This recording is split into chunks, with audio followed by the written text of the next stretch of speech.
noite a todos, boa noite a todas. Prazer receber vocês aqui na nossa campanha pela vida, prevenção contra o suicídio, Setembro Amarelo 2020. Eu sou Jorge Antônio Monteiro de Lima, sou o coordenador desse projeto. E na noite de hoje, nós vamos dar sequência em nosso ciclo de debates, que já vem acontecendo desde terça-feira, já tivemos 2 noites magníficas, que depois, a partir da semana que vem, vocês vão poder acompanhar no nosso canal do YouTube. Nós vamos deixar esse material até para quem estuda, para quem precisa de informações, E nós criamos esse ciclo de debates não à toa, na verdade, já desde que a Organização Mundial de Saúde mudou os padrões sobre a discussão da questão do suicídio, nós agregamos o Instituto Olhos da Maçã, o Ministério Público Federal, o CVV e várias outras entidades, ao todo foram 14 entidades, se juntaram para a gente começar a estruturar uma discussão sobre as campanhas de prevenção contra o suicídio. Então, tivemos várias reuniões pesadas em 2017, 2018, 2019, nós fizemos uma campanha gigantesca, em Goiás e toda a região centro-oeste, com 96 artistas e bandas, 17 festivais de música, 48 debates, e aí nós fizemos debate em tudo quanto era universidade, Universidade Federal, UNB, a gente saiu conversando com várias pessoas em vários prismas e campos. Reunimos mais de 120 profissionais de saúde. Esse ano, com o advento da pandemia, todavia, a coisa caiu para um lado diferente. Ninguém esperava que a gente fosse viver isso e nós tivemos que migrar as nossas ações para lives. E todos os debates a gente vem tentando deixar registrados, que inclusive também é uma vantagem, porque esse material fica para posteridade, perdão, estava difícil de sair.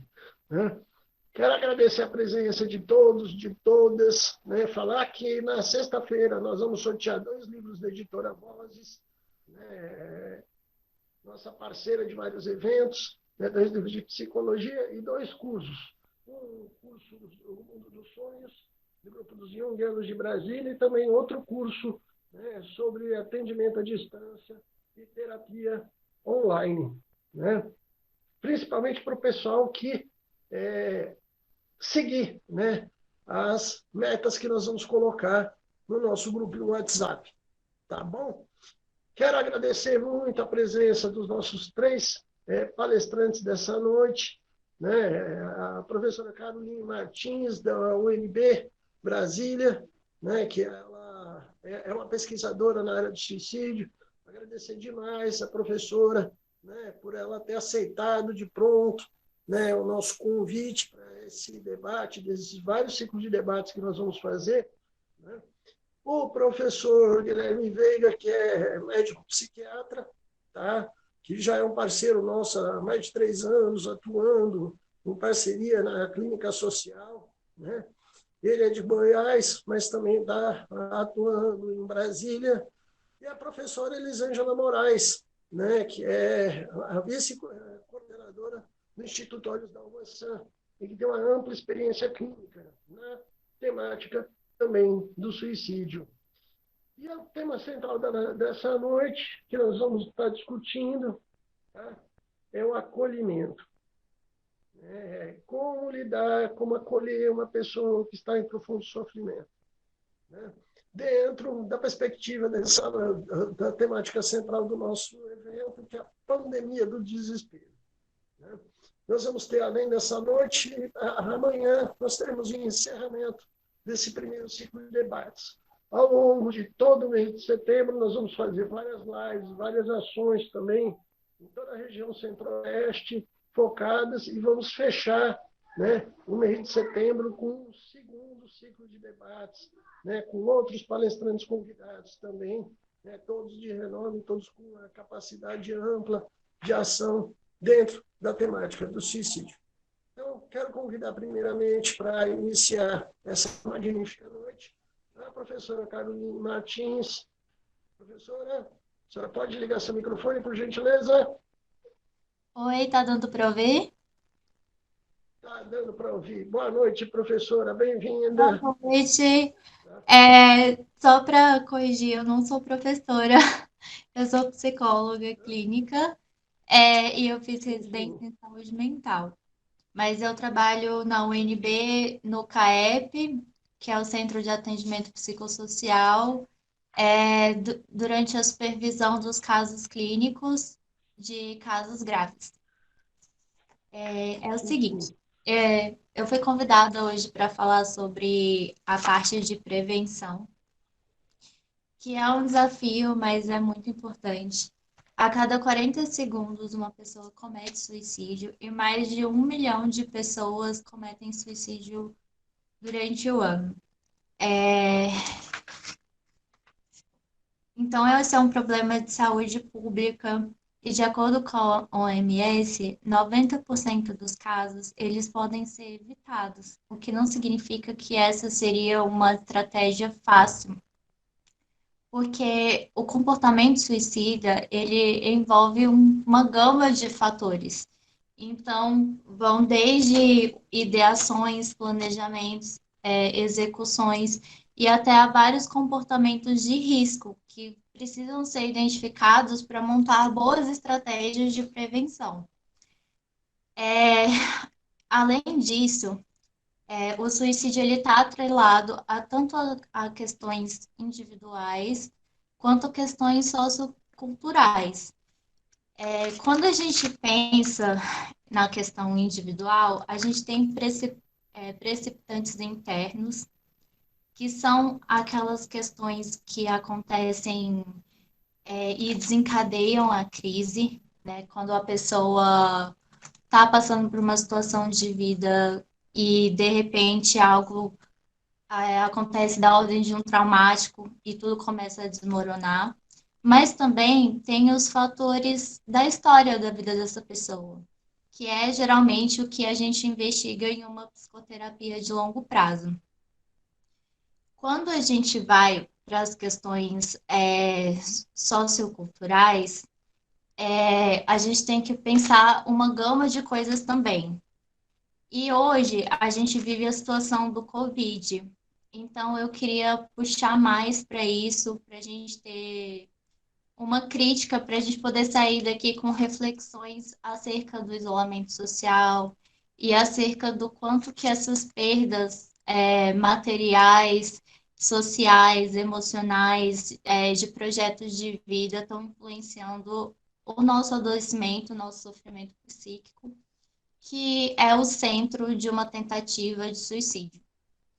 É, então, eu queria trazer para vocês que, assim como num atendimento individual, a gente pensa que tem um preceptor iminente e tem questões muito anteriores da história da vida da pessoa, eu queria trazer que, pensando enquanto sociedade, mesmo que a gente esteja vivendo esse momento de quarentena enquanto algo adoecedor, é importante a gente entender também o nosso processo social para dizer do quanto que está sendo difícil viver a quarentena agora. E um estudo realizado em Michigan mostrou que houve um aumento de suicídio em 32% desde que começou a quarentena. Então esse número ele é muito alto. Quando a gente pega alguns artigos, né, que falam sobre a questão do suicídio nessa perspectiva social, traz muito o quanto que essa sociedade capitalista exploradora, individualista, adoece as pessoas. Muitas pessoas ficam sem acesso e vivem um trabalho muito exploratório. Bejus fala muito sobre isso. Só que hoje a gente tem uma particularidade que houve uma transformação de um capitalismo autoritário para um capitalismo hedonista. Então, se antes as pessoas elas não podiam ser quem elas realmente eram, porque já existia um sistema muito bem estruturado, um sistema anterior a elas, né, uma hierarquia muito bem definida, e desejos pessoais eles eram muito esmagados pelo patriarcado. Hoje a gente tem uma ausência muito grande de referências em que a gente pode ser tudo, o que também é uma grande ilusão.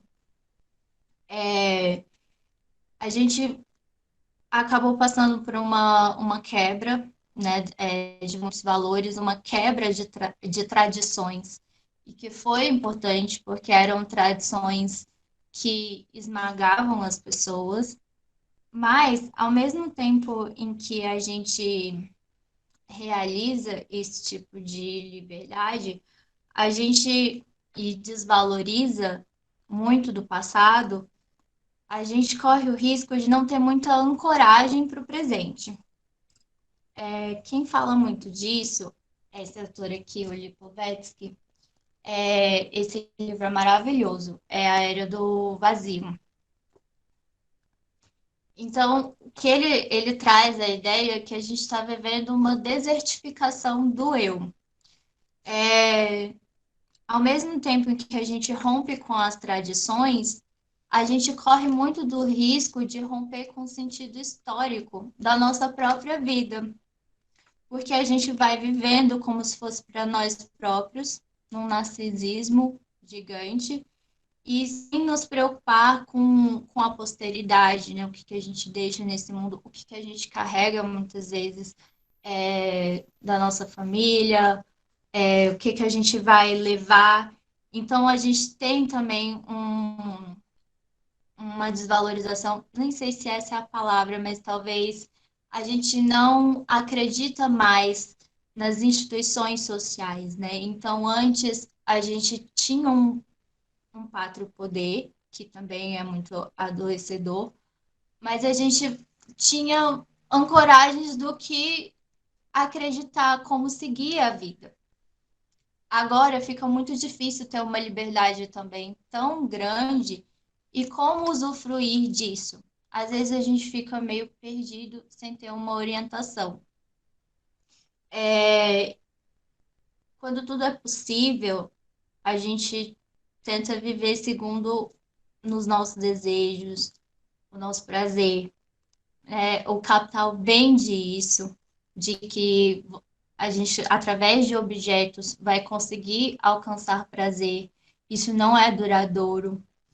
É, e nisso as pessoas vão aumentando a ansiedade, porque não acalenta desejos internos de às vezes, construir coisas mais estáveis, coisas em que dá para afirmar com substância.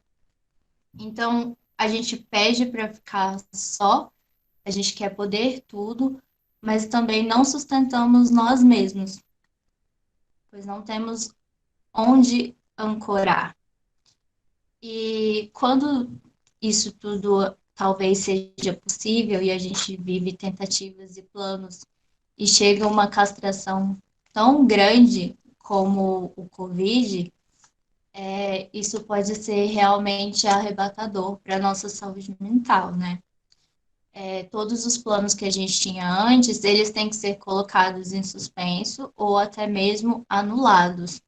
E a gente tem que pensar agora como que a gente vai viver o presente, um dia após o outro. E isso pode ser muito difícil, né? O mito do Narciso, ele muitas vezes é utilizado em outro contexto, e eu pensei em trazer aqui para pensar o seguinte: Narciso nunca tinha visto, né, a imagem dele.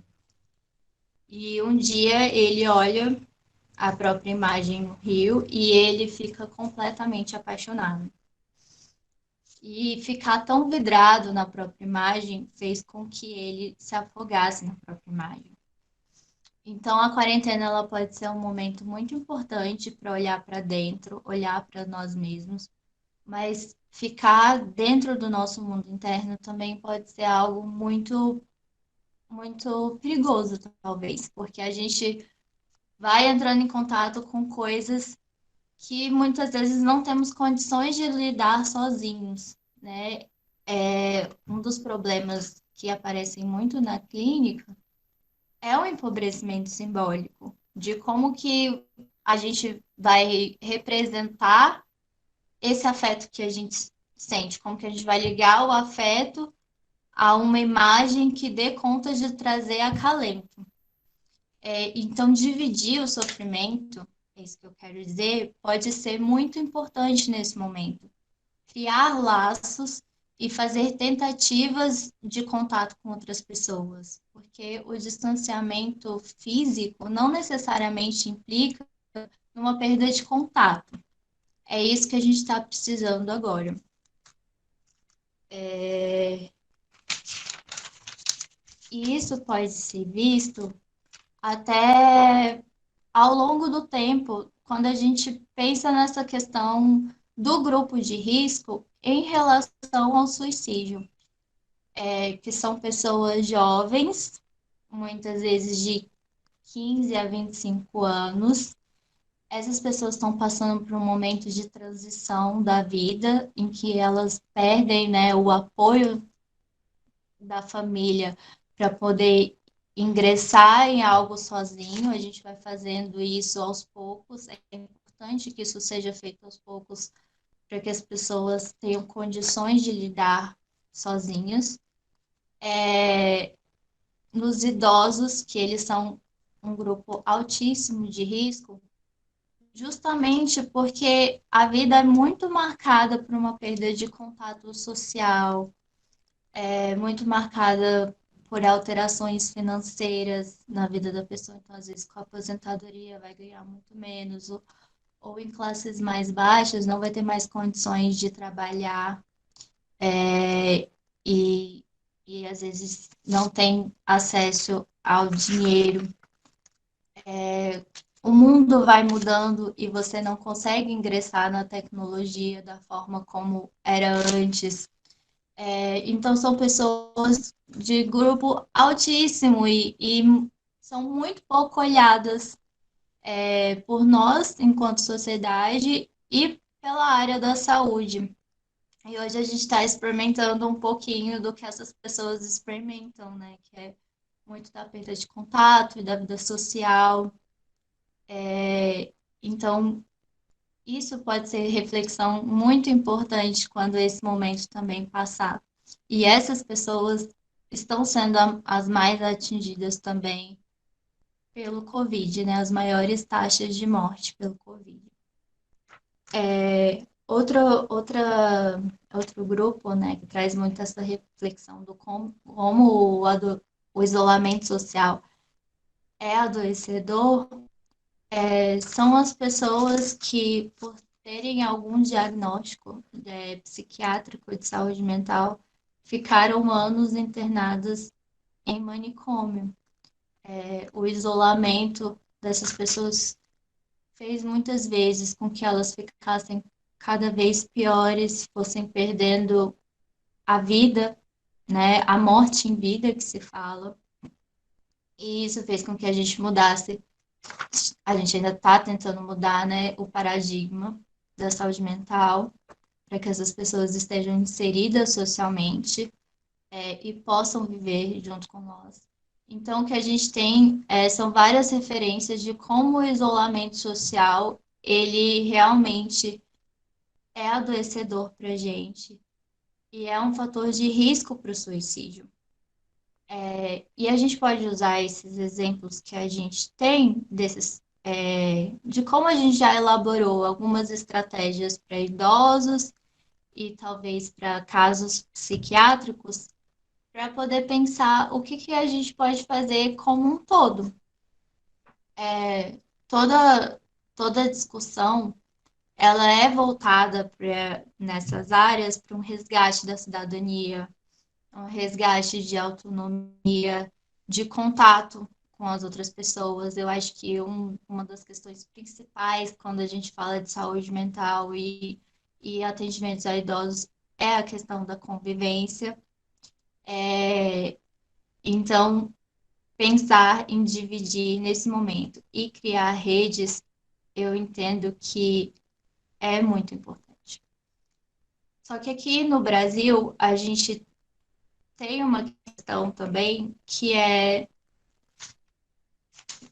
nem todo mundo teve o direito ao isolamento social, né? Eu estava lendo sobre isso para falar com vocês, e a ideia do isolamento social aqui para a gente também é uma questão a ser colocada em xeque, porque muitas pessoas elas realmente precisaram continuar trabalhando e continuar se arriscando. Hoje também é um privilégio poder ficar em casa e não entrar em contato, né, físico com outras pessoas. Um dos grupos de risco de suicídio são as classes mais desfavorecidas, C e D, são os países subdesenvolvidos, e não foi diferente nesse momento do Covid, né? Porque a gente está falando muitas vezes de pessoas que não tinham lazer, né? Já estavam muito adoecidas e agora precisam lidar com a questão da subsistência. A pessoa realmente precisa sair de casa, é, muitas vezes para poder comer. Quem tinha pouco, às vezes agora não tem nada, né? Foi de uma vivência de um barraco para a rua, de poder comprar pouca comida para catar a comida do lixo. Então, a gente tem esse desafio para atender essas pessoas. Como que vai fazer? Não tem como fazer um atendimento online, né, com essas pessoas. Então, assim, estou colocando isso para não ter respostas mesmo imediatas, porque é uma coisa muito grave, né? E que deve ser considerada quando a gente fala de prevenção, porque a prevenção ela também tem tudo a ver com classes e é muito diferente você fazer uma prevenção, por exemplo, no SUS e você fazer uma prevenção no consultório particular. Hoje, didaticamente, para poder montar algumas estratégias, a gente tem três níveis de prevenção, na verdade.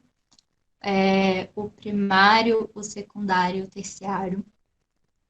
E aí é o seguinte, na prevenção primária, a gente tem uma prevenção de risco. Então, é o que a gente está fazendo hoje aqui, participando dessa live, ela já é uma prevenção de risco, porque a gente está discutindo sobre o assunto, a gente está trazendo reflexões, informações, ela visa atingir a população como um todo, a partir do momento em que a gente fala sobre as questões de morte, em que a gente acolhe dúvidas e se coloca em xeque. Isso já é algum tipo de prevenção. Envolve muitas ações governamentais, né, de divulgação, muito voltado para quem trabalha, por exemplo, numa UBS, num NASF, e que vai fazer ações conjuntas com a comunidade, proporcionando ligação de redes. Então, tudo também que tem a ver com projetos de vida, com promoção de vida, já é uma prevenção ao suicídio. A gente não precisa também diretamente estar falando de suicídio o tempo todo para prevenir. A partir do momento que a pessoa encontra um sentido em viver e faz ações para ter sentido nisso, ela já está realizando uma prevenção. Na prevenção secundária, a gente realiza prevenção de danos, ou seja, eu já estou identificando ali que tem um grupo que a médio ou longo prazo pode piorar. né, que são os grupos que eu falei anteriormente, pessoas que fazem uso de substâncias psicoativas, que são adictas, que têm comportamentos muitas vezes mortíferos, que estão inseridas em situação de violência, que apresentam comportamentos mais impulsivos, às vezes não pensam muito nas consequências dos atos e estão inseridas em relações muito instáveis e que acarretam maior sofrimento. Nesse sentido, a gente faz estratégias de reconhecer mesmo que isso está acontecendo, tentar conversar abertamente, tentar realizar dinâmicas de grupo, ou às vezes fortalecer outros vínculos, projetos de vida, são coisas que dá para intervir nesse tipo de grupo, para que aquilo não piore a longo prazo, né? Então, eu tento resolver aquele problema junto com a pessoa, claro, sempre. Nunca tentando impor uma solução, né? Como é que a gente vai fazer uma fita de uma pessoa fazer sentido ou mudar o rumo sem ela estar participando disso, né? Isso é uma das coisas mais importantes nesse assunto de prevenção. E no terceiro tipo de prevenção seria o terceiro nível, né, na verdade, de prevenção, a contenção de danos ou a reversão do quadro. Aqui a coisa fica um pouco mais séria, porque a pessoa muitas vezes já vai estar demonstrando que o suicídio é algo muito presente. Às vezes verbalmente, às vezes por planejamentos. Ou então ela até já realizou uma tentativa e você vai precisar de alguma maneira é, prevenir que a tentativa aconteça novamente, né? E também comportamentos não verbais, que a gente tem que estar muito atento, né? Algumas falas no sentido de, para mim não faz mais sentido viver, para mim viver está insuportável. Todas essas coisas temos que estar atentos na hora de fazer uma abordagem com essa pessoa. Então, como o Jorge falou, o acolhimento, ele é muito importante, porque é a partir do acolhimento também que eu vou identificar como que eu vou me portar diante daquele sujeito.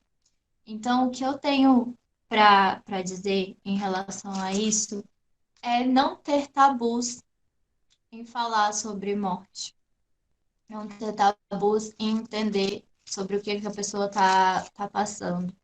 As abordagens realmente diretas são muito importantes. Perguntar como está sendo a vida para você. Eu separei aqui algumas perguntas que podem ser importantes para fazer. Como você se sente? Né? Pode ser uma introdução mais sutil, não chegar falando sobre isso, precisa de algum tipo de vínculo, né? Para você poder puxar isso da pessoa. O que faz você pensar que a vida não está valendo a pena?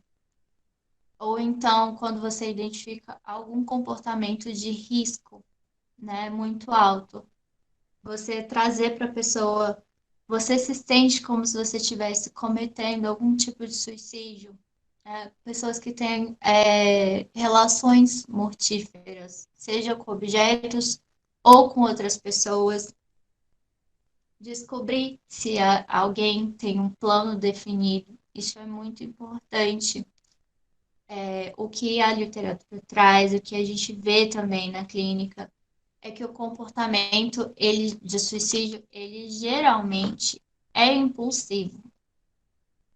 E quem tem algum tipo de planejamento, a gente não quer morrer de qualquer jeito. Esse planejamento, ele tem um sentido simbólico, mesmo que a pessoa de imediato não tenha acesso àquilo. Então, é diferente alguém que, por exemplo, quer pular de um prédio e alguém que quer cometer algum tipo de enforcamento ou outro método, aquilo faz um sentido, aquela escolha de morte, daquele tipo de morte faz um sentido na história da pessoa. Pode ser algum tipo de comunicação que ela não conseguiu fazer de outra maneira. Algumas pessoas vão ter de cara o significado daquilo, elas vão ter acesso ao significado daquilo. E aí você pode puxar para aquela pessoa como que ela pode comunicar aquilo de outra maneira. Ou então, pessoas que nem pararam para pensar que aquela forma de morrer tem um sentido para ela, né? Então, um processo muito de investigação junto com o sujeito do que é aquilo para ele. E a partir disso vão sendo abertas novas vias, né? Porque eu acho que o principal de estar junto com alguém nesse momento é como que uma explosão de angústia pode se tornar em algo reflexivo. Então, ganhe tempo. Tente ganhar tempo com aquela pessoa. Porque é só a partir da reflexão que vão surgindo novas coisas, que você instaura uma ambivalência. E que morrer, né, vai ser puxado por uma vontade de viver. Será que realmente não tem mais alternativa? Né? A desesperança pode ser ir dando espaço para uma dúvida de que existem outras formas de lidar com o problema. É,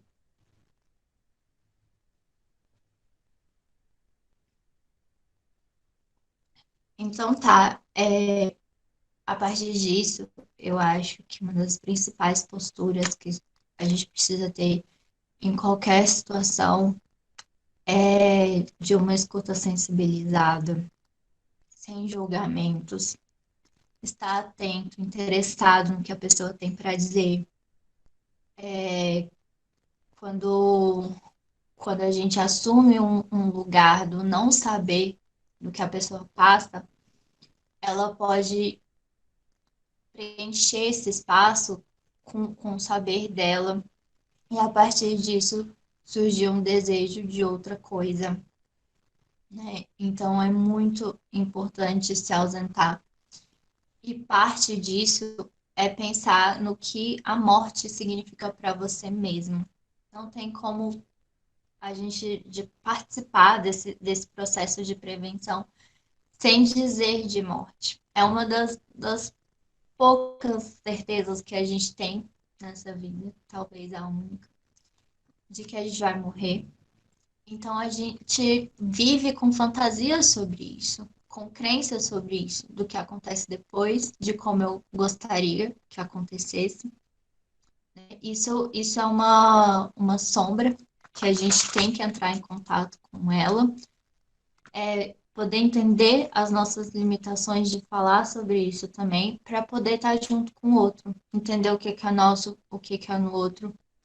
Porque como que eu vou fazer um sujeito com que um sujeito deseje continuar vivo, sem dar para ele as condições de compreender por que ele busca a morte, né? Isso eu entendo, né, que é muito importante. E entendo que é um desafio muito grande agora que a gente tem uma barreira e que o nosso contato é virtual, né? Porque muito do acolhimento antes era feito através de um espaço que a gente, né, podia receber a pessoa com muito aconchego, às vezes um olhar, né, é diferente da câmera. O cheiro do consultório, do lugar que a gente recebe a pessoa, tudo isso pode ser muito acolhedor. E com o virtual a gente tem principalmente agora a voz, né? Alguma imagem, alguma as conexões, eu tenho que ser mais proativo, né, na minha casa. O outro vai estar observando. Eu tenho visto pouco como que essa clínica virtual ela é mais instável, né? Na velocidade que a pessoa chega, ela também sai. É, e esses vão ser desafios que a gente vai ter para pensar daqui para frente sobre essa questão do suicídio e sobre a questão da prevenção. E é isso.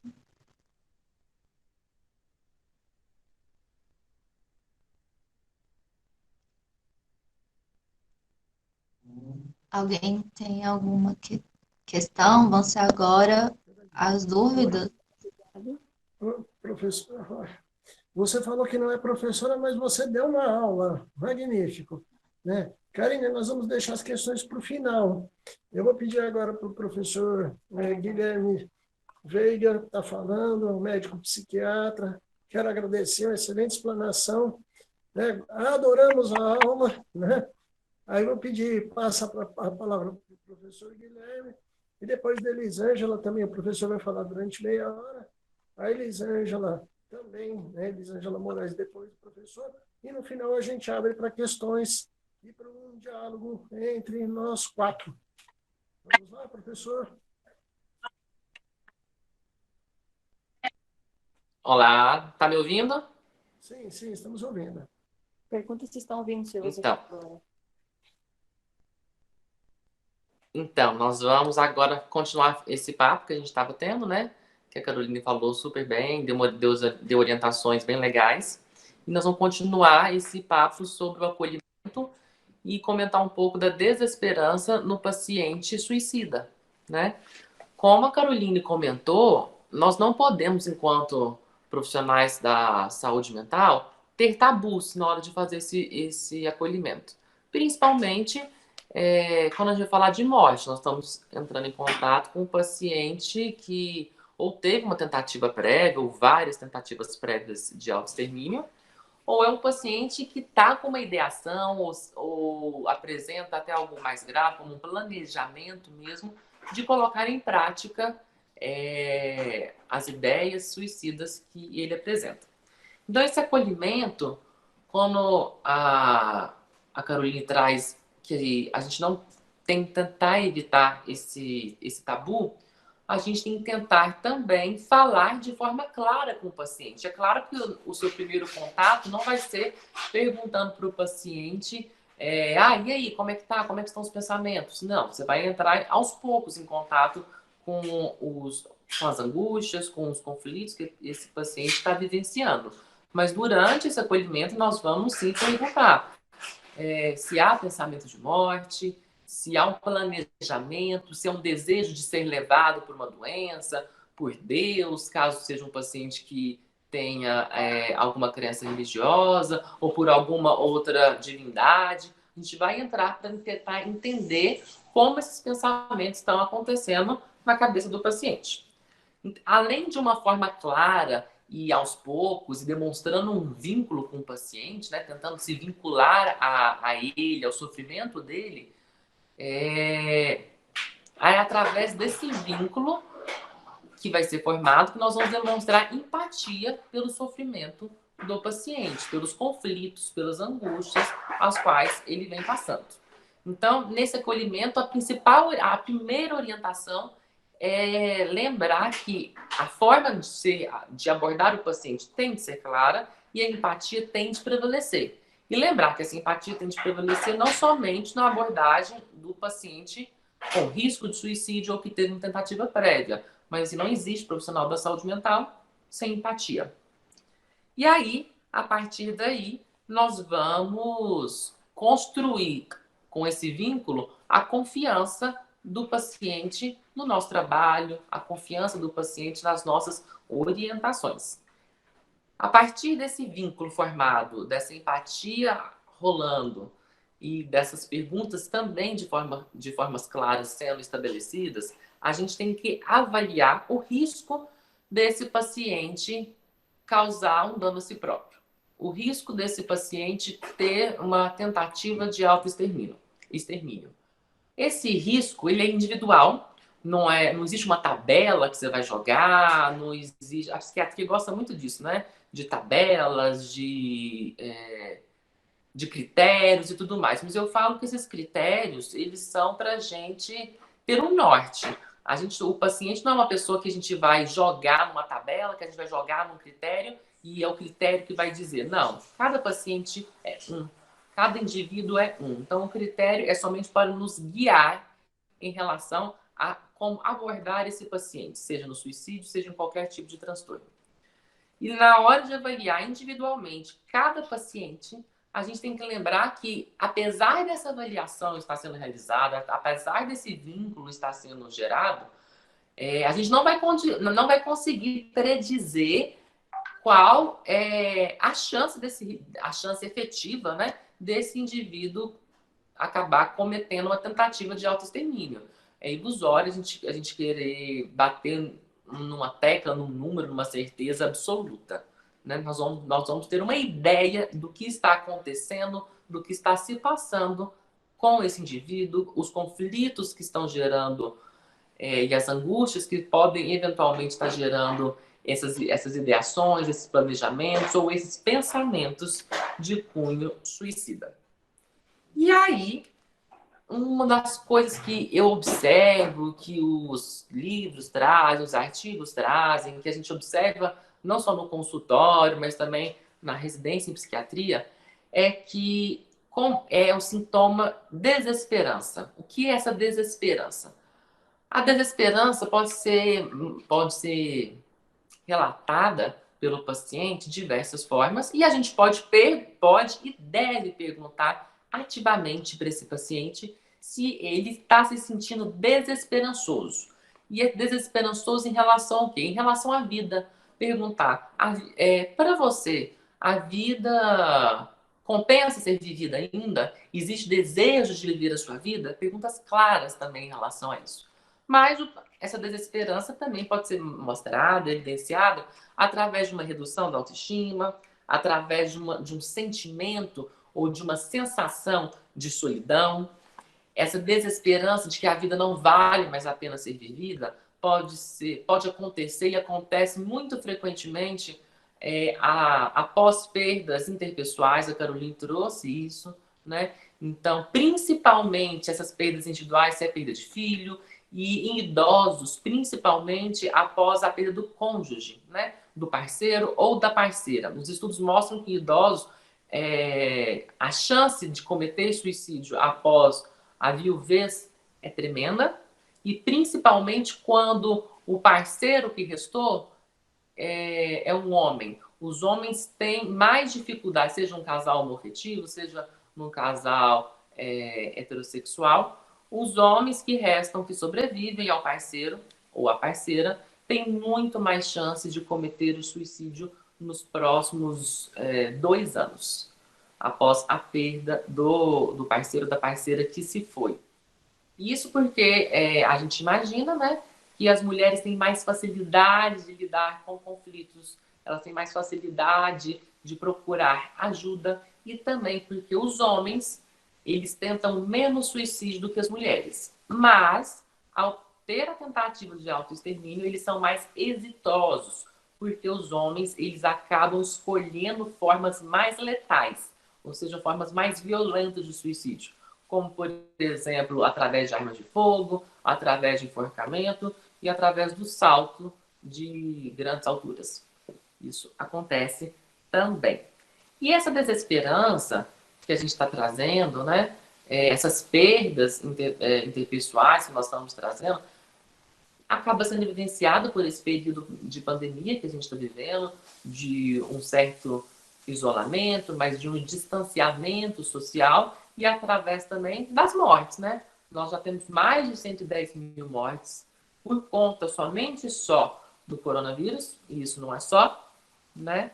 Mas, então, embora alguns de nós possa não ter perdido alguém para o coronavírus, conhecemos pessoas, sejam públicas ou não, que acabaram perdendo pessoas, entes queridos, amigos, para o próprio Covid. E essa desesperança é um sinal de um sintoma depressivo, né? ela é um sinal de um episódio depressivo que pode estar acontecendo, e esse episódio depressivo pode ser tanto um episódio depressivo unipolar, quanto um episódio depressivo bipolar, como essa desesperança pode estar presente nos transtornos ansiosos, essa desesperança pode estar presente nos transtornos de personalidade, principalmente no transtorno de personalidade borderline. Essa desesperança pode estar presente, inclusive, nos pacientes que apresentam transtornos alimentares, porque a comorbidade da depressão em borderlines, a comorbidade da depressão em transtornos alimentares, a comorbidade da depressão em transtornos ansiosos, ela é grande. Inclusive, quando se avalia o risco de suicídio em pacientes deprimidos com a comorbidade do transtorno de ansiedade, esse risco aumenta 17 vezes.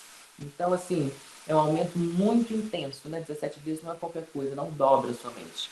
Ele é realmente bastante intenso. E aí, na hora que você está fazendo esse acolhimento do paciente, observar quais são os fatores de risco que podem estar levando, né, que podem contribuir para aumentar a chance desse paciente ter uma tentativa de autoextermínio. A Carolina trouxe esses fatores de risco, como ser homem jovem, como ter perdas interpessoais, mas também o uso de substância psicoativa.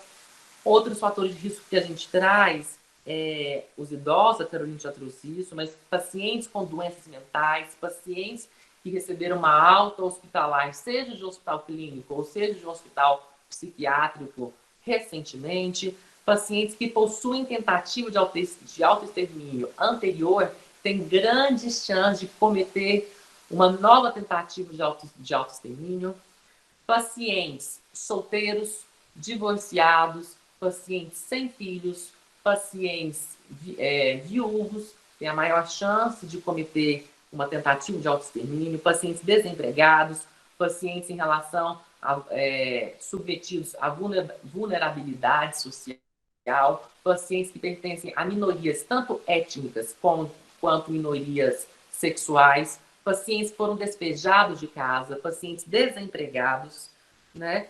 E pacientes que possuem algum tipo de doença clínica que tem um prognóstico ruim ou que estão em uma fase terminal dessa doença.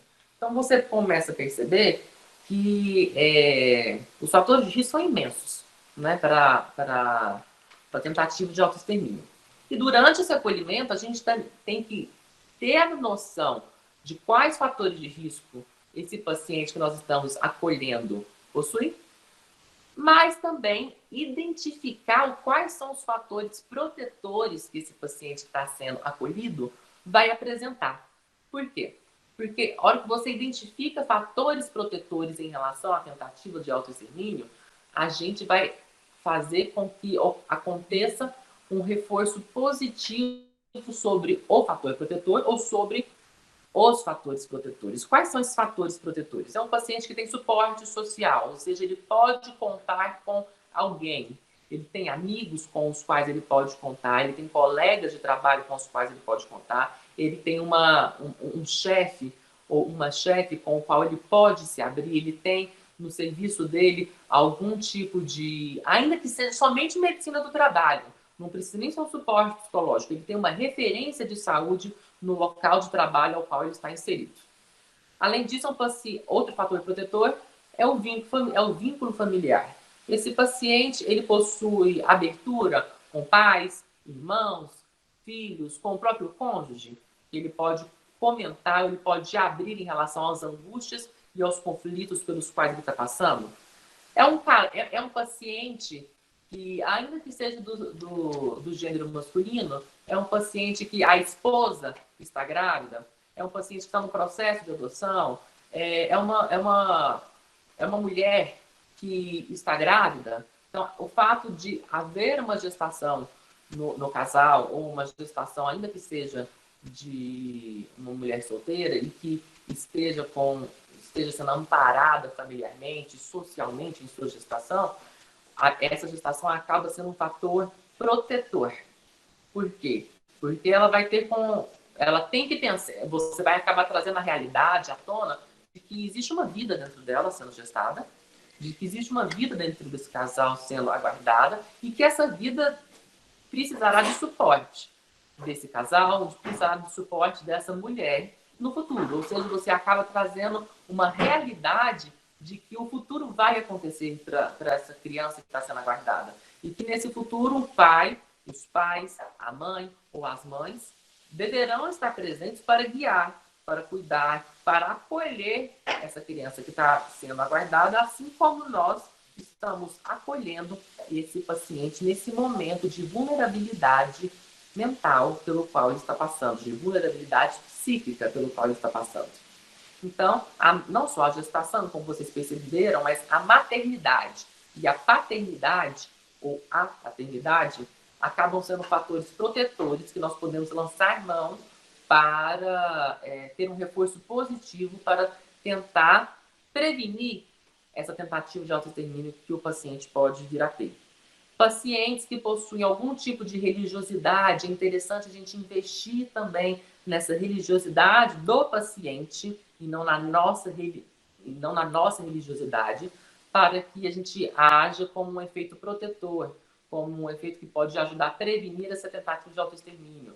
Mas não é tentando trazer se, por exemplo, se nessa religião que o paciente possui, se existe alguma condenação, não é trazendo o lado negativo dessa religiosidade acerca do suicídio, e sim o lado positivo de que Deus, de que a divindade, de que as divindades, de que os espíritos, de o que qualquer que seja dessa religiosidade que o paciente vai ter, pode ajudá-lo em relação à resolução de angústias, em relação à resolução de conflitos. Mais uma vez, trazendo o fator positivo, não só dos fatores protetores, mas também da religião, e não a condenação que esse paciente pode vir a ter após a sua morte pelo suicídio, ou que a sua família pode vir a ter também através do suicídio desse paciente. Além disso, é importantíssimo a gente restringir, orientar não somente ao paciente, mas orientar ao acompanhante, orientar a família, a restrição a meios pelos quais esse paciente pode vir a cometer a tentativa de autoextermínio. Então, restringir o acesso a armas de fogo, restringir o acesso a armas brancas, restringir o acesso a cordas, restringir o acesso aos remédios e medicamentos deverão ser dados pelo acompanhante ou pelo paciente, ou pelo acompanhante ou pelo familiar, que está acompanhando esse paciente. Tudo isso é importante a gente orientar ao paciente e à família, porque esse medicamento pode vir a ser usado como veneno, ou até outros tipos de veneno mais conhecidos mesmo. Inclusive, orientar a ficar distante de janelas. É importante lembrar se porventura trancar janelas de locais altos, para que esse paciente não tenha acesso ao meio de salto de grandes alturas, E, se possível, também tentar lembrar de que esse paciente, com o passar do tempo, venha a ter uma vida saudável, com prática de atividade física, para que ele consiga liberar endorfinas e liberar neurohormônios de bem-estar e de sensação de prazer também. Tentar fazer com que esse paciente esteja sem o uso de alguma substância psicoativa e tentar fazer com que esse paciente tenha um bom padrão de sono. É importante a gente lembrar que nesse acolhimento do paciente, ainda mais for a primeira vez que ele está lá conosco, e ele tem uma ideação suicida, ele tem um pensamento, ele tem um planejamento suicida, você não vai conseguir fazer tudo isso de uma vez, Ainda mais em relação a essa parte de vida saudável. Não adianta fazer 300 orientações para o paciente se ele não vai conseguir seguir essas 300. Antes, fazer uma orientação bem feita, bem dada ao paciente e ao familiar, ao acompanhante, e esse paciente, esse familiar, conseguir seguir essa orientação, do que você fazer 300 e ele conseguir seguir só uma, duas. E isso vai fazer com que o paciente só se sinta mais frustrado e com que ele se sinta com menor autoestima e mais incapaz. Não adianta fazer 1000 orientações, então, nesse primeiro acolhimento. Antes fazer uma, duas e conseguir seguir, do que ele não conseguir seguir e se sentir frustrado ou fracassado, A Caroline trouxe para a gente se atentar em relação à impulsividade do paciente. Isso é importantíssimo. A grande maioria dos pacientes que têm tentativa de autoextermínio são pacientes que eles querem acabar não com a própria vida, mas eles querem acabar com o conflito, eles querem acabar com a angústia, eles querem acabar com a desesperança, eles querem acabar com a tristeza extrema, eles querem acabar com a ansiedade, eles querem acabar, como alguém acabou de comentar, com a dor. E não somente dor psíquica, a dor crônica. Muitos pacientes sentem uma dor crônica durante a vigência do episódio depressivo, por exemplo. Então, é uma dor psíquica, é uma dor crônica também, é uma dor sensória realmente também que esse paciente tem. Então, a gente tem que avaliar essa impulsividade do paciente, se ele é capaz de conseguir controlar o ato em si, se ele tem uma volição boa, ou se ele tem um pobre controle de impulsos e um pobre pragmatismo que vai fazer com que esse paciente, mesmo racionalmente sabendo que a tentativa de autoextermínio não é o melhor caminho, mas é um caminho mais prático para acabar com esse sofrimento, com essa dor pela qual ele vem passando. Além dessa impulsividade, é importante a gente avaliar como é o pensamento desse paciente. Quando eu falo pensamento, não é somente se é um pensamento suicida, mas quão rígido esse pensamento que o paciente apresenta. E essa rigidez que eu falo é a rigidez do pensamento em relação às outras esferas afetivas também. Porque se é um paciente que tem um jogo de cintura ruim ou tem uma completa ausência de jogo de cintura para achar novas soluções, novas possibilidades para os conflitos pelos quais ele passa, é um paciente que a gente tem que ficar mais atento ao risco de suicídio, porque ele acaba levando a ideia de que ele não vai conseguir ter novas possibilidades ou novas soluções para a dor que ele vem passando. Lembrar também que, do ponto de vista psicanalítico, quando a gente comenta dessa impulsividade e que ele quer acabar com o sofrimento, por isso que ele acaba optando ou não vendo outras soluções a não ser o suicídio, através do ponto de vista psicanalítico, quem tenta se matar ou quem se suicida concretamente não quer tirar a própria vida. Ele quer matar algo, seja esse sofrimento, seja esse conflito que ele quer finalizar, ou ele quer matar alguém, né? E esse alguém não precisa ser assim mesmo. Esse alguém pode ser um relacionamento, esse alguém pode ser um ódio, pode ser um conflito interpessoal que ele tem com alguém. Então, a grande maioria dos pacientes que se matam, eles não querem matar a si mesmos. Eles querem diminuir o sofrimento, ou seja, matar algo ou matar alguém. E é durante esse acolhimento que a gente vai acabar tendo que lidar com o manejo. Como lidar com esse paciente que possui, seja um pensamento, seja um planejamento, seja uma ideação suicida, e que está na vigência desse quadro, né? Como que a gente vai fazer isso? Primeiro, através desse manejo, a gente vai ter que tentar definir aonde que esse paciente vai ser tratado. E a gente só vai conseguir definir aonde que será realizado e como será realizado esse paciente se a gente consegue definir o grau de risco com o qual esse paciente com o qual nós estamos lidando com o paciente.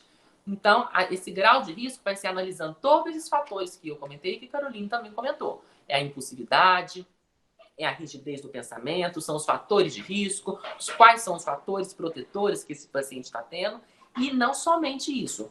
É um paciente que tem uma ideação suicida?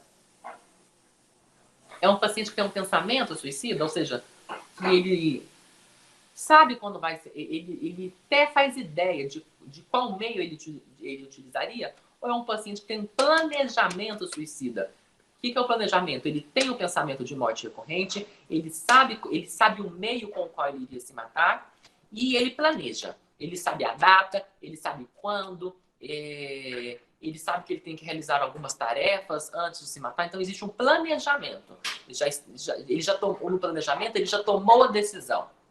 Então, enquanto num baixo risco, é um paciente que ele tem um pensamento ocasional, que vez ou outra vem esse pensamento de morte, mas não há um planejamento. Ele não sabe como, nem quando, ele sequer tomou a decisão. Já no paciente de médio risco, é um paciente que tem pensamento, que tem plano suicida, ele já sabe como ele vai se matar, mas não há uma coisa para amanhã, não é uma coisa para agora, não é uma coisa para os próximos dias, porque na cabeça dele, no pensamento dele, existem algumas tarefas a serem concluídas, existe inclusive, como existe alguma certa tarefa a ser concluída, existe até uma certa ambivalência. E é nessa hora que o paciente se mostra ambivalente que nós vamos entrar. Porque nós vamos entrar em relação a lançar mão de quais fatores protetores esse paciente ele possui. E tem aquele paciente de alto risco, que é um paciente que ele tem um pensamento, esse pensamento é diário, e existe o planejamento, antes do planejamento existe a ideação, ele sabe como ele vai se matar, e existe o planejamento. É para agora, é para amanhã, é quando, é como, é onde, é rápido isso.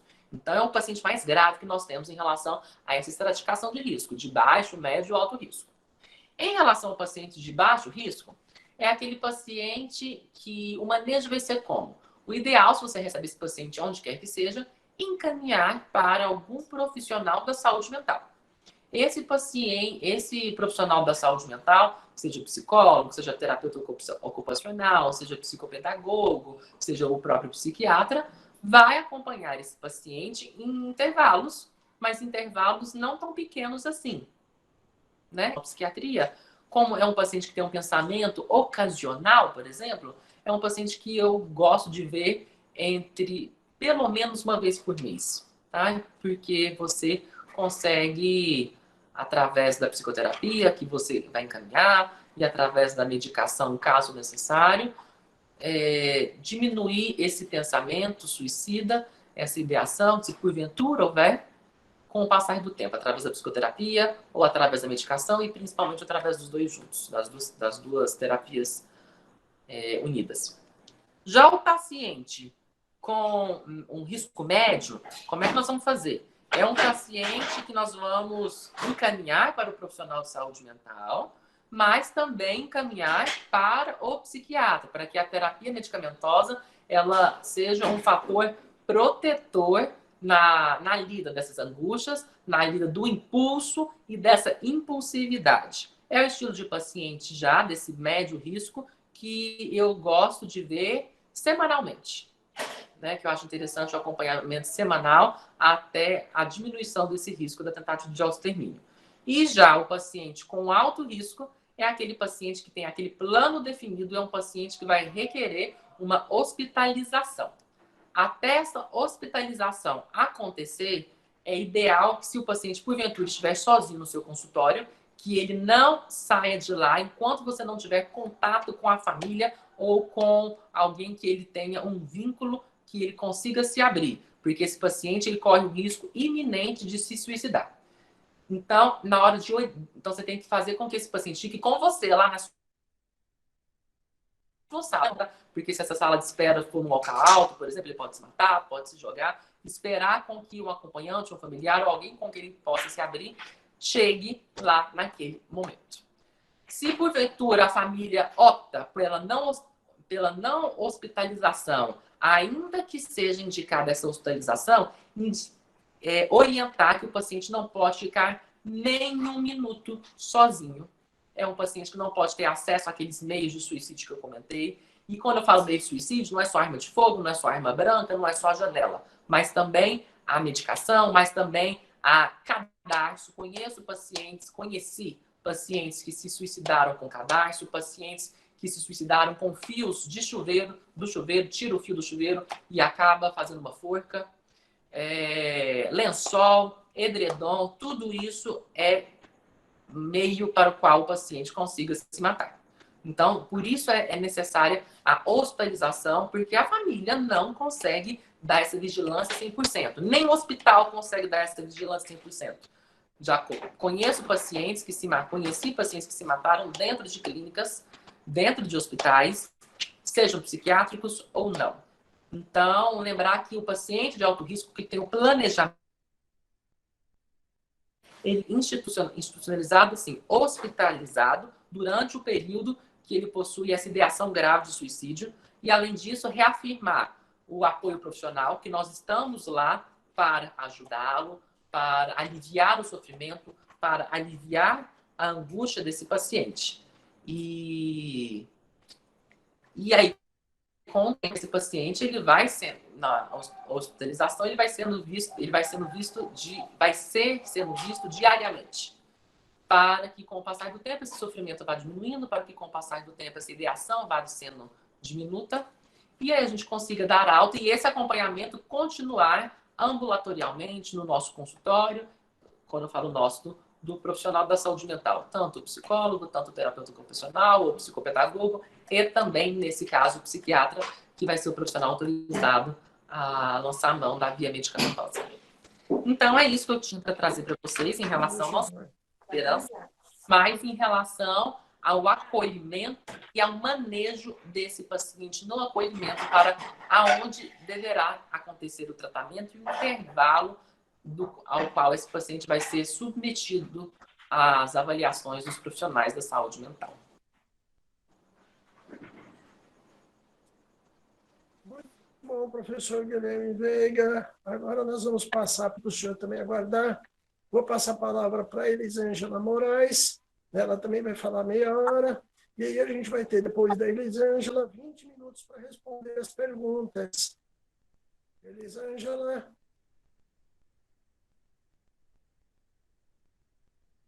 Alô, Elisângela. Oi, Jorge, está me ouvindo? Sim, sim, estamos ouvindo.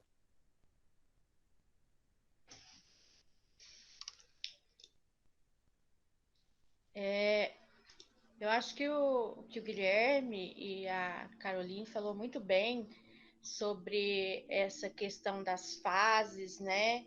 Do tratamento, do envolvimento da família. E eu queria falar assim, especialmente para aqueles que ainda estão começando, né, no início da carreira aí de terapeuta, porque essa coisa de suicídio é algo que tem muito tabu, que não é dito, que não é falado e que é muito proibido. Eu vejo que a faculdade, que a academia, ela ainda não prepara o profissional para falar desse tema de forma muito aberta, para falar desse tema sem que o recém-formado não sinta aquele frio na barriga tão grande, porque frio na barriga a gente sempre sente um pouquinho, a cada sinal. Mas aí, dentro disso tudo, a gente precisa estar ali atento a todas essas questões, tanto que a Caroline falou, assim como o Guilherme, mas também essa questão do acolhimento, não só dessa palavra suicídio, mas do que o paciente traz naquele momento, naquelas consultas, né, iniciais, que geralmente vem ali muita irritabilidade, muita falta de vontade de fazer algo, muito isolamento. E ao redor dele, todo mundo vai dizer para ele agir de uma forma completamente diferente. As pessoas vão dizer que ele não tem motivo para estar daquela forma, ele não tem motivo para querer morrer. E cabe ao terapeuta acolher isso, acolher essa raiva que vem, acolher esse isolamento, quando a pessoa traz na sessão que tem um sentimento de medo exagerado com relação ao futuro, com relação ao que vai ser da vida dele daqui para frente. Isso é muito comum agora nesse momento da pandemia, como a Caroline falou e trouxe para nós. Ou seja, a gente precisa deixar ele falar disso, dessas angústias que ele está vivendo. Porque no mundo, fora do consultório, ele não tem essa possibilidade de expressar isso. Ele não tem a possibilidade de expressar de que ele está com muita raiva, às vezes, né? Do pai, da mãe, do esposo, do filho, de Deus. Eu já recebi muitos pacientes assim, com pensamento suicida E assim, com uma raiva de Deus muito grande, ele não podia falar isso lá fora, porque ele era recriminado, ele era julgado, né? Porque a gente não pode sentir isso. Então, o consultório é o lugar da gente acolher isso. O consultório é o lugar da gente receber isso, sem o julgamento, sem que a pessoa sinta que ela está errada. E aí, depois, né, que tanto a Carol quanto o Guilherme trouxeram aí essas características das pessoas que têm risco suicida, a gente pode pensar também num outro aspecto que é o que pode levar uma pessoa a suicídio? Que motivos que ela teria? Para quem está de fora, às vezes parece que é muito simples e banal, mas não é, né? Às vezes algumas questões fisiológicas podem gerar aí uma instabilidade hormonal e a pessoa entrar num processo de depressão. Tem pessoas que têm uma dificuldade imensa de solucionar problemas e isso, tanto do ponto de vista profissional como dos seus relacionamentos íntimos. Vale lembrar, por exemplo, quando a gente vê jovens com esse pensamento suicida. E aí a gente vai ver, a gente que já está um pouquinho mais velho, a gente olha com esse olhar de adulto e a gente fala, gente, mas por que esse jovem está pensando nisso e está com essa dificuldade de algo tão simples e banal? E para a gente entender por que é que aquele jovem está sentindo daquela forma, eu preciso me lembrar de como que eu era quando eu tinha a idade dele. Então, tem muito essa questão da gente tentar entrar nesse universo do paciente para que a gente entenda a motivação dele e consiga trazer para ele fazer essa linha, né, que vai ligar ele à vida, que é nesse discurso. Quando eu entro, é que eu vou descobrir se ele tem alguém que ele tem um motivo para viver. Eu me lembro de um colega, na verdade, de trabalho, com uma doença que não tinha cura e ele sentia dores, né, 24 horas por dia e ele um dia disse que ia morrer. E aí nós fomos conversar e tal. E a única linha que ele tinha com a vida era o filho, que não obedecia à mãe, só obedecia a ele. Então eu preciso entrar nesse universo, eu preciso entender o que é que está passando na cabeça dessa pessoa, no coração, o que ela está sentindo, para que eu consiga pescar alguma coisa, pegar alguma coisa para tentar fazer com que a pessoa dê uma oportunidade para a psicoterapia, para a medicação, porque é isso que a gente tem que na nossa mão ali naquela hora.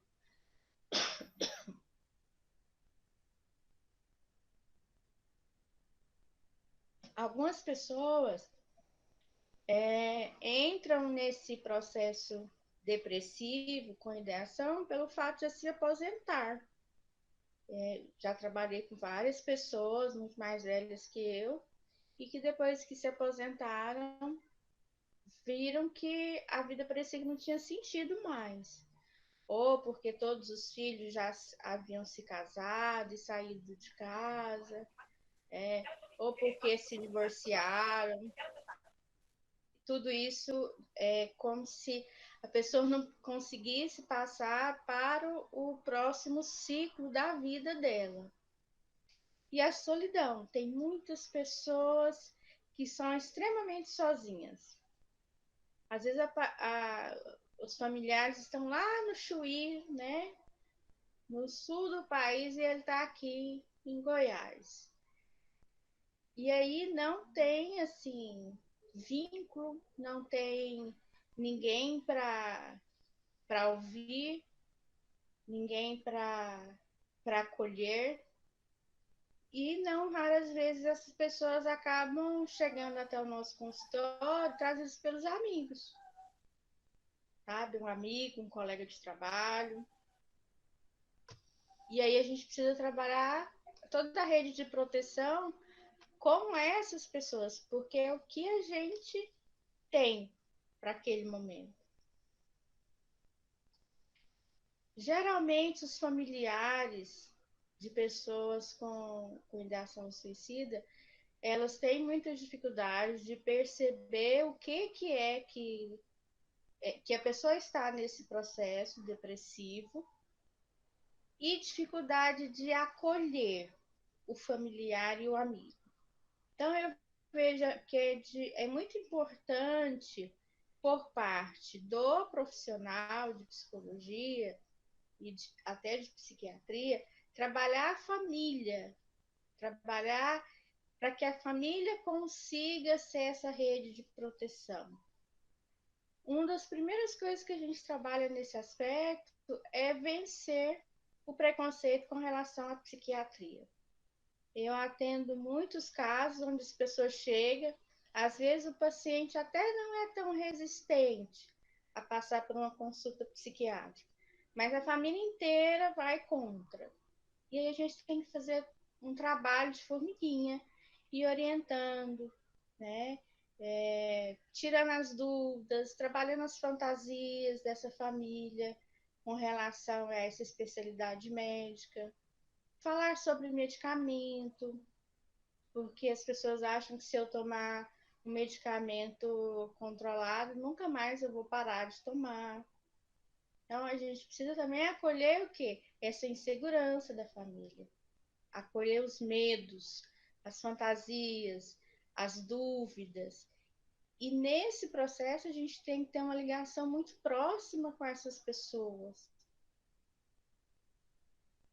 Orientar, por exemplo, quem está adoecido, querendo morrer, ele não vai marcar uma consulta, ele não vai fazer esse agendamento.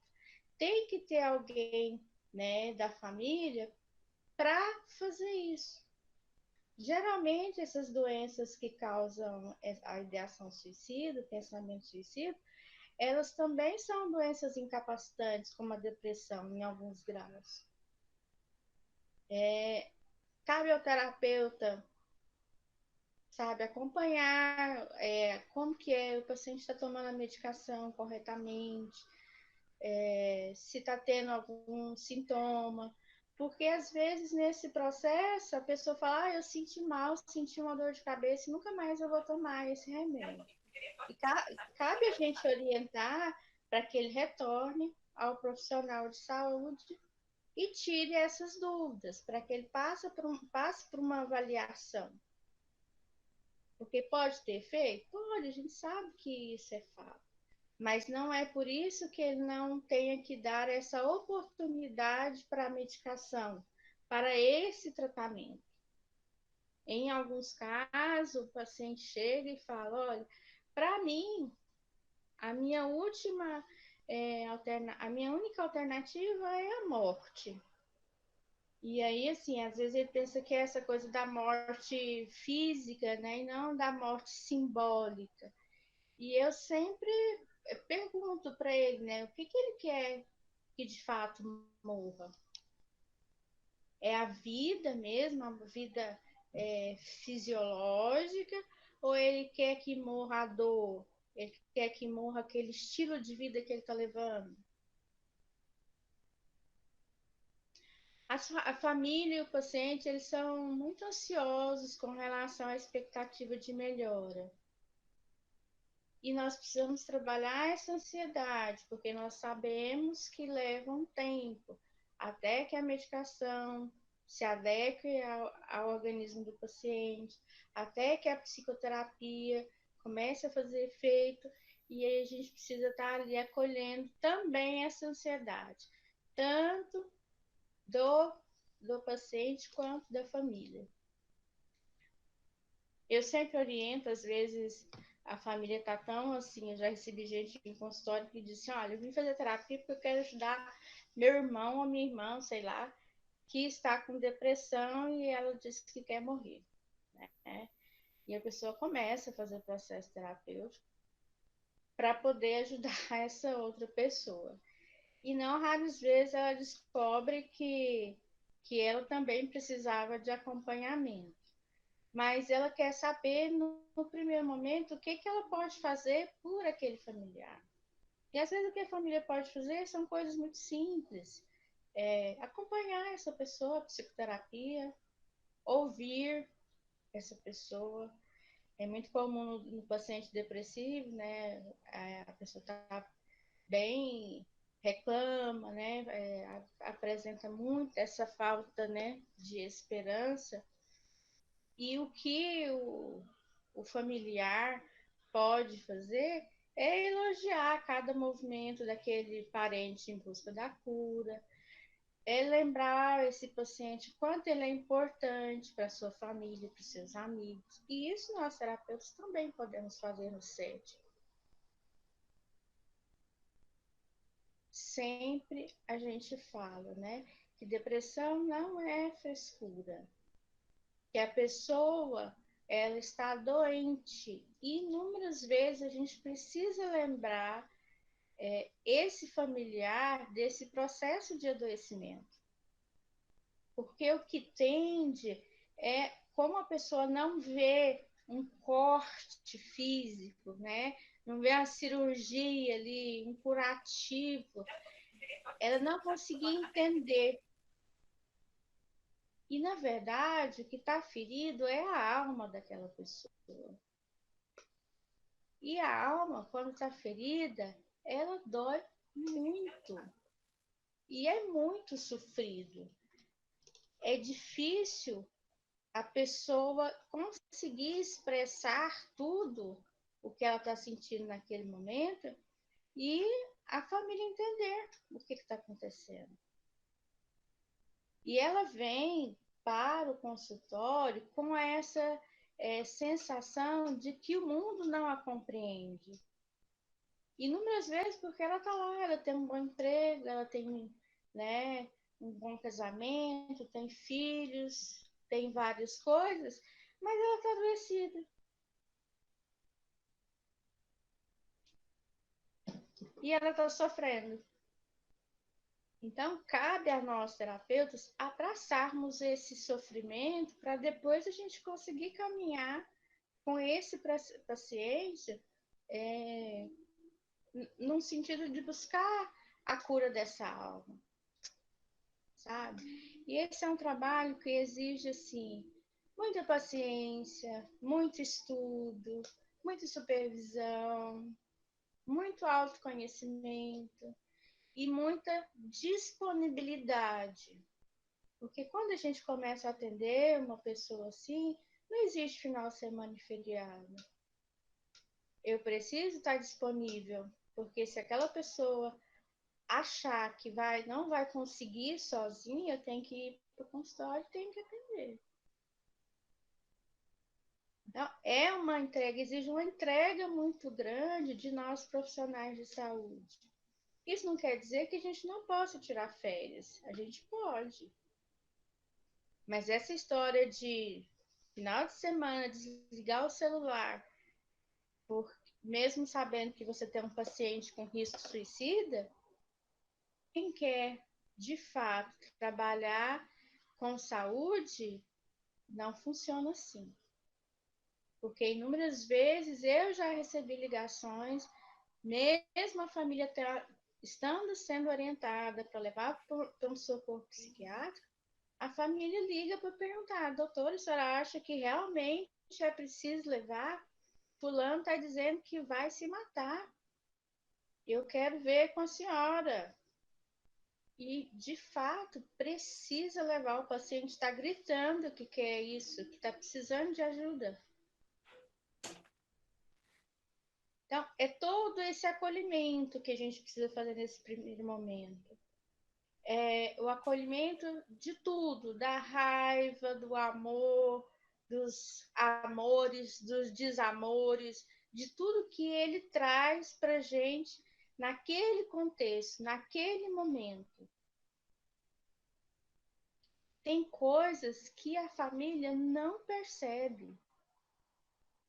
Tem situações que a pessoa pede para ir no psicólogo, por exemplo, e ele chega lá e ele não sabe, a pessoa tem dificuldade de se expressar, ela tem dificuldade de falar, e à medida que você vai ali devagarzinho, respeitando o tempo do outro, respeitando o que ele quer dizer, ele vira para você quase no finalmente, lá nos 44 minutos do segundo tempo, e vira para você e fala: olha, tentei me matar, sabe? Tentei me matar, tô aqui com a minha cicatriz de, de tentativa de suicídio e ninguém sabe da minha família. E aí você vai conversar com a família levou a pessoa no psicólogo, mas nunca imaginou que isso estava acontecendo. Achou que era frescura de adolescente. Então a gente precisa aprender a ouvir mais. E trabalhar na nossa análise pessoal todos os nossos medos, todas as nossas angústias, tudo aquilo que possa atrapalhar eu fazer esse atendimento de emergência. Então, esse era o recadinho que eu queria dar para vocês. E agradeço, viu, professor Jorge? Te devolvo a palavra.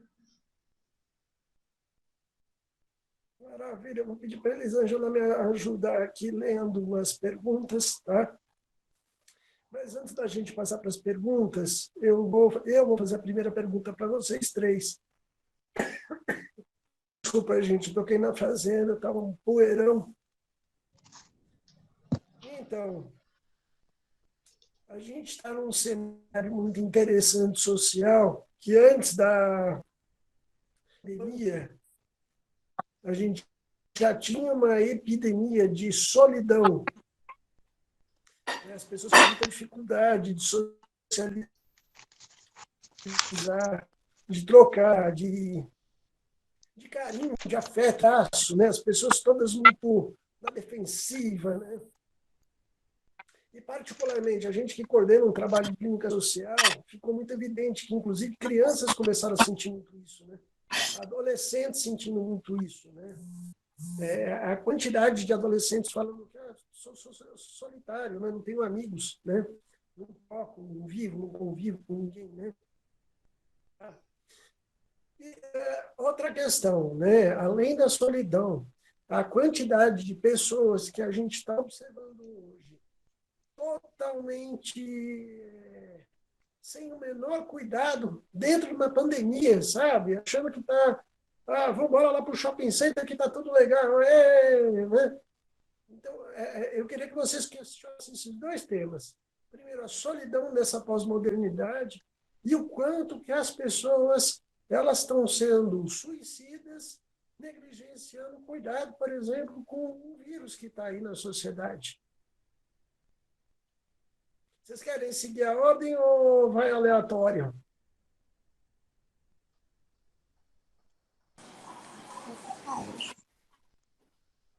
Pode seguir a ordem, tranquilo. Então, Caroline primeiro, depois o Guilherme fala e por último a Elisângela. Em relação à solidão, foi muito que eu trouxe brevemente, né, sobre essa questão da gente perder um pouco da nossa historicidade, né, e ficar só, sem ancoragem mesmo, para lidar com as coisas que estão acontecendo. Em termos de clínica, de consultório, a partir do momento em que a gente faz um vínculo muito verdadeiro, né, baseado em afetos e não em imagem, isso já abre possibilidade para que isso seja repetido também fora do consultório, na vida do sujeito. Então, é como se fosse é algo que instigue a pessoa a buscar isso para além. Porque uma das coisas que os autores, né, colocam muito em relação a hoje em dia é uma questão de imagem. A imagem ela é muito cambiável, né? Então, até um ponto assim de que as pessoas hoje estão usando para lidar com isolamento é o aplicativo TikTok. Todo mundo vai, se expressa através do corpo, mas muitas vezes a fala não é própria, é uma dublagem. Então, a partir do momento que a gente consegue estabelecer um vínculo em que a fala é própria e que eu sou escutado para alguém devolver, já é diferente de quando eu posto numa rede social ou em algum lugar algo que eu digo e o outro responde para dizer a partir do ponto dele, não para trocar, né? No consultório, a gente constrói uma dialética e é muito também disso que a nossa profissão se pauta. É diferente de uma conversa que você tem com amigos. Caso a pessoa não procure uma psicoterapia, a partir do momento em que ela começa a se incomodar e a se questionar com essa questão da solidão, ela também já pode pensar em algumas estratégias para poder construir relacionamentos um pouco mais significativos. E em relação a não ter o cuidado na pandemia, é, esses são comportamentos de altíssimo risco, né? E aí resgato a impossibilidade dessas pessoas, muitas vezes, de pensar sobre as questões de morte. Porque eu vejo isso assim como uma grande negação do que está acontecendo. Né? Você anula tudo o que está acontecendo e vive como se fosse uma vida normal, uma ilusão total de onipotência, né? E eu até não trouxe isso, mas eu fiquei pensando, 4 meses, quanto tempo que estamos? 5 meses, completamente em casa, isso é muito difícil. Isso é praticamente impossível. Eu não conheço uma pessoa que, de alguma maneira, não furou a quarentena. Só que a gente, na saúde, historicamente, a gente tem tido dois paradigmas. Um deles é o da abstinência e o da redução de danos. A redução de danos usa-se, por exemplo, sou diabético, teoricamente não posso comer nada, né, de doce. Só que a pessoa faz estratégias para que ela consuma o mínimo possível, já que a abstinência ela não dá conta. Ou em relação a drogas. Tem várias questões sobre a redução de danos. A redução de danos é reduzir danos. Então, às vezes, a gente também pode pensar em estratégias para lidar com o isolamento, proporcionar encontros, reduzindo danos. Né? Se é impossível para você ficar totalmente em casa, pense em questões que reduzam danos, né? Faça encontros com distanciamentos longos, com máscara, porque para algumas pessoas vai ser uma redução de danos em relação ao próprio suicídio, sair de casa e encontrar o outro. A gente não pode ser também hipócrita e dizer que vamos ficar completamente isolados, sendo que o cara que vai ficar completamente sozinho em casa, às vezes vai cometer um suicídio. Então, é melhor talvez ele sair e tentar esse tipo de acordo, de arranjo, que não seja tão mortífero também, o que é diferente de ir para um bar, né? E é mais ou menos isso que eu queria trazer.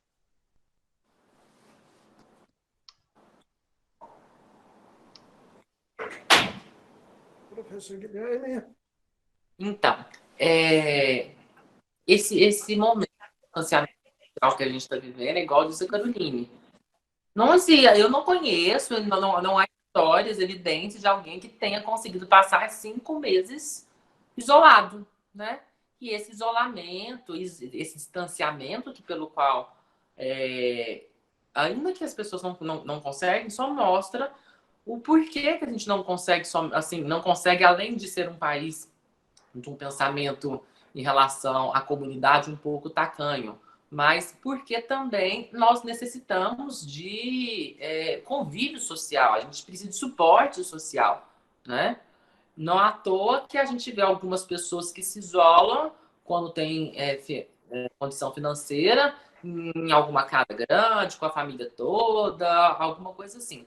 Essa coisa do distanciamento social, do isolamento social, ainda mais durante a pandemia, me vem à cabeça dois conceitos. Aqui é o conceito, aqui apesar de a gente não conseguir ficar tanto tempo isolado, mas é um conceito que vale muito para a saúde mental, que é o de solidão e o de solitude, né? Inclusive, dias atrás, a doutora Jussane, que é inclusive palestrante do grupo do Instituto de Olhos da Alma Sã, estava comentando sobre isso em uma discussão que ela fez com um psicólogo aqui de Brasília. Então, com o Carlos Eduardo Portela. Então, esse conceito de solidão é quando a gente realmente se sente... a gente está isolado, a gente está distanciado, e mesmo assim não temos contato com ninguém, ainda que seja via virtual, e não temos a sensação de nos sentir pertencente a alguém, a algum grupo e algo assim. Já a solitude não. A solitude é o que pode fazer com que algumas pessoas tenham conseguido manter, de certa forma, ainda que com a redução de danos que a Caroline trouxe, uma certa sanidade mental, né? Porque a gente tem que lembrar que a ansiedade, com o momento que a gente está vivendo, se não for uma ansiedade disfuncional, o medo, se não for um medo paralisante, é normal, nada mais normal do que a gente ter ansiedade e medo nesse período que a gente está passando, né? E durante a vida também. Mas o conceito de solitude é aquele conceito de que, apesar de estar sozinho em um momento ou em vários momentos, eu não me sinto só, eu não me sinto, eu estou sozinho no físico somente, né? Mas algo me preenche, esse contato ainda que virtual me preenche. Eu me sinto pertencente a algum local, que seja a uma comunidade, que seja a família, que seja o trabalho, que sejam várias coisas dessas juntas. Então, esse momento da pandemia só me traz a ideia desse conceito que eu acompanhei a discussão dias atrás, de solidão e solitude. Eu já tinha entrado em contato com esse conceito e veio do nada em relação à pandemia, isso vem à tona novamente. Então, mostra que, apesar do distanciamento, se sentir pertencente a algo, se sentir parte de algo, é sim um fator protetor também em relação não só à saúde mental, mas também dentro da saúde mental para o risco de suicídio. Maravilha, professora Elisângela. Nesse momento de pandemia, o que mais me apareceu no consultório foram assim, pessoas justamente com esses sintomas de ansiedade, de angústia, com dificuldade de relacionamento, porque estavam acostumadas a sair de casa para trabalhar, para ir para a escola, e aí passaram a ficar dentro de casa. O que geralmente eu trabalhei com eles, primeiro foi acolher de fato esses sentimentos, essa de privação num primeiro momento. Eu vejo assim que a gente teve pelo menos no mínimo dois momentos aí dessa questão da pandemia, dois momentos psicológicos, que foi o primeiro, que era mais aquela coisa de estou de férias e aí estou em casa, e aí depois a realidade que era de estar em contato primeiro consigo mesmo e depois com os seus familiares. Em alguns casos, eu fiz uma psicoeducação no sentido da pessoa tentar encontrar alguma coisa dentro desse ambiente que ela pudesse fazer para ocupar o seu tempo, que não fosse redes sociais. Nós tivemos um momento de redes sociais que estava sendo completamente adoecedor do número de notícias, de imagens, e estavam deixando as pessoas loucas, né? Ali, transtornadas. E hoje a gente tem trabalhado justamente essa nova adaptação, que começa semestre novo e a gente sabe que vai até dezembro, para as pessoas tentarem novamente se reorganizarem, se planejarem dentro desse contexto. para aqueles que ainda não têm essa consciência do autocuidado, é também uma psicoeducação e um questionamento, né? Por que é que esse indivíduo está agindo dessa forma? Quem é que ele acha que vai sofrer com isso? Será que é só ele ou será que tem mais alguém ao redor dele? Porque no primeiro momento a pessoa acha que esse segundo aí vai ser aquele distante que ele não conhece. Mas quando você traz ele para reflexão, ele vai ver que tem ali dentro de casa uma pessoa do grupo de risco. E como que ele iria se sentir se fosse alguém da família dele? Então, eu tenho trabalhado mais ou menos nessa linha. Eu tenho alguns pacientes que conseguiram entrar em contato com as artes, com a leitura, com a poesia, com a pintura, com a jardinagem, né? Eu tenho pacientes que estão fazendo trabalhos belíssimos com jardinagem em casa. E é assim que a gente vai se adaptando até passar essa fase difícil para todos nós. Muito bem. Elisângela, você poderia me ajudar a olhar se tem uma questão aí para a gente responder? Nós estamos Jorge, entrando tem nos sim. nossos... Faltam 10 minutos para acabar a nossa live. A gente vai ter que ser um pouco breve agora nas respostas, pessoal. Tá, Mariana Ottoni perguntou: diante da possibilidade de morte, o que acontece quando todas as estratégias não têm sucesso? Devemos nos culpar? Como lidar com esse luto de não ter conseguido impedir a pessoa?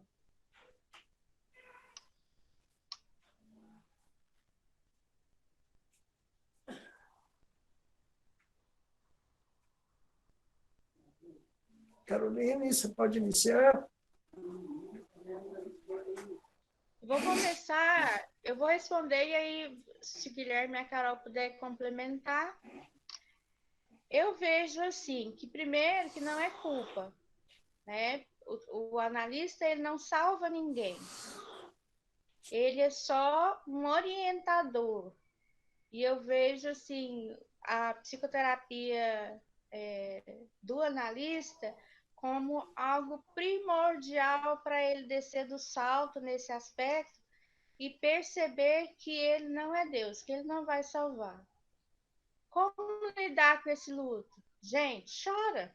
Chora tanto que for preciso, sabe? Coloca para fora. Porque nós, analistas, nós somos seres humanos. E aí depois, vamos seguir nossa vida em frente. Porque quando a gente segue direitinho, né? Faz a rede de apoio, encaminha para o psiquiatra, orienta a família, a gente já deu tudo que a gente podia fazer. Então, eu vejo que esses dois caminhos, sabe? Não é culpa. E aí, se a Carol mais o Guilherme quiserem complementar. Isso que a Elisângela trouxe é bem legal. Em relação... A pergunta é bem legal, né? Como é que a gente lida com isso? Então, a resposta que a Elisângela deu é maravilhosa. Porque da mesma forma que o analista não é Deus, o psiquiatra também não é, né? Nós, profissionais da saúde mental, nós, profissionais de qualquer área, não somos deuses e não temos a capacidade de impedir algo. Da mesma forma que o analista está orientando, né, de alguma forma, ou tentando acessar algo com o paciente através da escuta ativa, através da empatia, através de tudo isso, eu falo muito para os pacientes, ainda que não sejam pacientes com risco de suicídio, no consultório, quando ele fala, ai, doutor, eu não quero, não estou afim de seguir, ou não quero, não vou, a gente orienta que precisa e o porquê que precisa, quais são os benefícios e tudo mais. Mas ainda assim eu deixo no final, a decisão não é minha, né? A decisão é do paciente. Então, se o paciente tem essa liberdade e o familiar, o acompanhante desse paciente tem essa liberdade. Eu falo muito para eles o seguinte, que eles estão numa consulta, né? E a palavra consulta deriva de consultoria, né? Então, lá eu estou para, assim como analista, para orientar. Se o paciente vai querer seguir, se a família vai querer seguir ou não, vai de acordo com eles, né? O que eles acreditam, deixam de acreditar, com as fantasias que têm ou deixam de ter, né? Mas sempre lembrando dos riscos que esse paciente, que esses familiares estão correndo, né? Não é fazendo terrorismo, é fazendo com que o paciente consiga e a familiar consigam ter uma escolha baseado em saber os prós e saber os contras, uma escolha de certa forma um pouco mais racional. Eu passei por uma situação dessa semelhante há 3 semanas aqui em Brasília, de um paciente que atendi, e para mim o paciente tinha indicação clara de hospitalização, no mínimo um hospital dia, né? Aqui em Brasília. E a família, o paciente não comprou isso, a família também não comprou, então eu falei, já que quer ficar em casa, que seja acompanhado. O paciente ficou sozinho na casa dele, com alucinação, com delírio, um sono terrível, uma impulsividade, tamanho fumando 40 cigarros por dia, então você já fica pensando no paciente impulsivo, com planejamento, né? Então é um paciente que eu continuei vendo semanalmente, mas que a família não comprou, o paciente não comprou orientação, e ainda assim a gente fica preocupado, fornece o contato pessoal, mas tudo bem, a família que vão escolher, não é uma imposição. E quando perde o paciente, né? Como Elisângela comentou, a gente se sente frustrado, a gente se sente impotente, e nós somos realmente impotentes, nós não temos esse poder de salvaguardar os pacientes, né, de tutelar, e nem deveria, e mesmo que tivesse, não devemos fazer isso. O paciente ele tem a sua liberdade e tudo mais. E lembrar também um conceito que a psiquiatria traz em relação quando a gente perde o paciente, sobre o que a gente chama de suicídio inevitável. Vão ter pacientes que, por mais que eles sigam as orientações corretíssimas e tudo mais, nós iremos perdê-los, né? Isso faz parte, infelizmente, da nossa profissão. Então, não é fácil lidar com isso, é puxado, lida-se, a gente acaba lidando com o nosso ego, com as nossas frustrações, com a nossa impotência, com a nossa fantasia de que a gente consegue salvar a tudo e a todos. E, infelizmente, não é assim, ou felizmente não é assim, porque mostra que nós somos apenas parte de um processo e não dominamos esse processo inteiro. Professora Caroline, a senhora quer complementar alguma questão?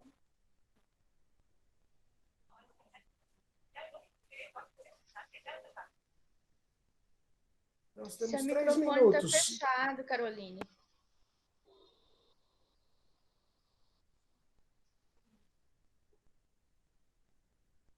Ah, meu microfone não. Achei ótimo. Pode passar para outra pergunta. Tá bom. Gente, eu vou ter que pedir licença a todos, que a gente tem agora só 2 minutos. Tá?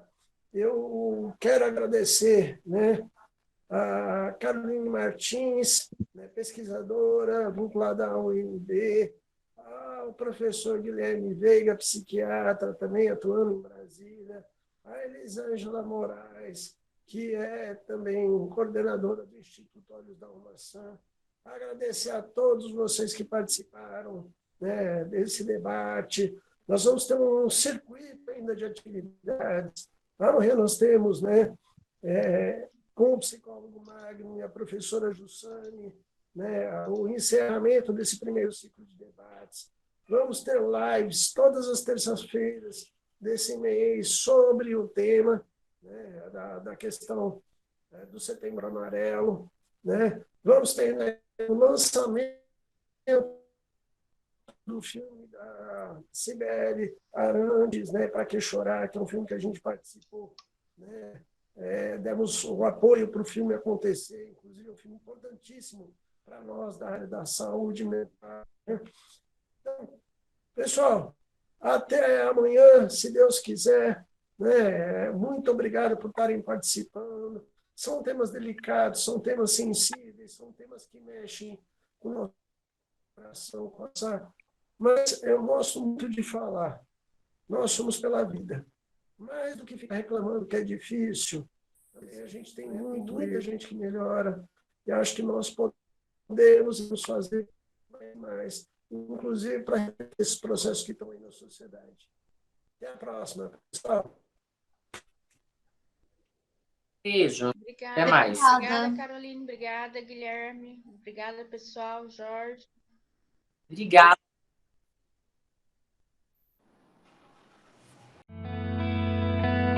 Instituto Olhos da Alma Sã, Goiânia, Goiás.